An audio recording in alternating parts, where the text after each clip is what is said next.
वेदानां सामवेदोऽस्मि देवानामस्मि वासवः इन्द्रियाणां मनश्चास्मि भूतानामस्मि चेतना।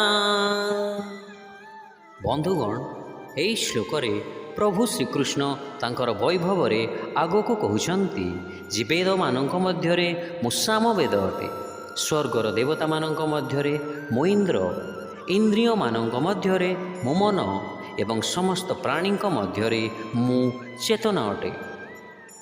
ବେଦର ଚାରୋଟି ଭାଗ ରହିଛି: ଋଗ୍ବେଦ, ଯଜୁର୍ବେଦ, ସାମବେଦ ଏବଂ ଅଥର୍ବବେଦ। ସାମବେଦ ଭଗବାନଙ୍କର ବୈଭବ, ଯାହା ବ୍ରହ୍ମାଣ୍ଡର ଶାସନ ଦାୟିତ୍ୱରେ ନିଯୁକ୍ତ ଦେବତାମାନଙ୍କ ଠାରେ ପ୍ରକଟିତ ହୋଇଥାଏ, ତାହାର ବର୍ଣ୍ଣନା କରିଥାଏ।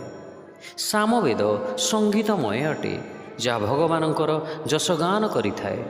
ଯେଉଁମାନେ ଏହା ବୁଝିବାକୁ ସକ୍ଷମ ହୋଇଥାନ୍ତି, ସେମାନଙ୍କ ପାଇଁ ତାହା ଅତ୍ୟନ୍ତ ସ୍ମୃତିମଧୁର ଅଟେ ଏବଂ ତାହା ଶ୍ରବଣକାରୀଙ୍କ ମନରେ ଭକ୍ତି ଉତ୍ପନ୍ନ କରିଥାଏ। ଅତଏବ ପ୍ରଭୁ ଶ୍ରୀକୃଷ୍ଣ ବେଦ ମଧ୍ୟରେ ସାମବେଦ ଅଟନ୍ତି।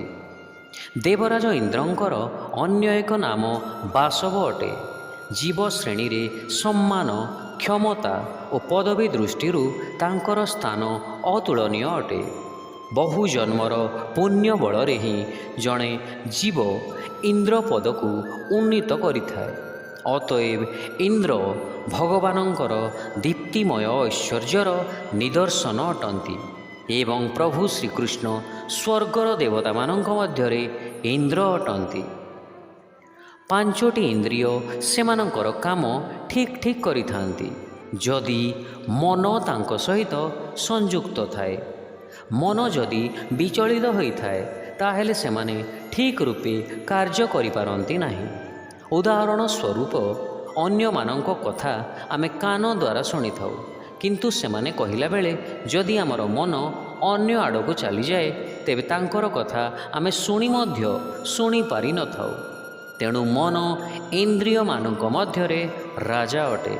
ଅତଏବ ଶ୍ରୀକୃଷ୍ଣ ତାହାକୁ ତାଙ୍କର ଶକ୍ତିର ପ୍ରକାଶ କରୁଛନ୍ତି ଏବଂ ପରେ ଭାଗବତ ଗୀତାରେ ତାହାକୁ ଷଷ୍ଠ ଏବଂ ସର୍ବଶ୍ରେଷ୍ଠ ଇନ୍ଦ୍ରିୟ ବୋଲି ଘୋଷଣା କରିଛନ୍ତି।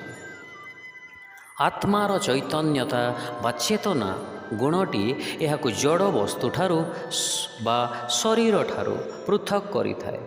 ଜଣେ ଜୀବିତ ଏବଂ ମୃତ ବ୍ୟକ୍ତି ମଧ୍ୟରେ ପାର୍ଥକ୍ୟ ଏହା ଯେ ଜୀବିତ ବ୍ୟକ୍ତିର ଶରୀର ଚେତନାଯୁକ୍ତ ହୋଇଥାଏ ଏବଂ ମୃତ ବ୍ୟକ୍ତିର ଶରୀରରେ ଚେତନାର ଅଭାବ ରହିଥାଏ। ଭଗବାନଙ୍କର ଦୈବୀ ଶକ୍ତି ଦ୍ୱାରା ଆତ୍ମାଠାରେ ଚୈତନ୍ୟତା ବା ଚେତନା ପ୍ରକାଶିତ ହୋଇଥାଏ।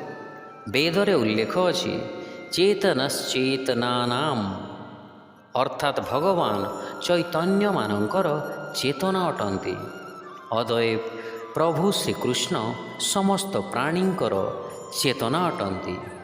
ଶିକ୍ଷା: ବେଦମାନଙ୍କ ମଧ୍ୟରେ ମୁଁ ସାମବେଦ, ସ୍ୱର୍ଗର ଦେବତାମାନଙ୍କ ମଧ୍ୟରେ ମୁଁ ଇନ୍ଦ୍ର, ଇନ୍ଦ୍ରିୟମାନଙ୍କ ମଧ୍ୟରେ ମୁଁ ମନ ଏବଂ ସମସ୍ତ ପ୍ରାଣୀଙ୍କ ମଧ୍ୟରେ ମୁଁ ଚେତନା ଅଟେ।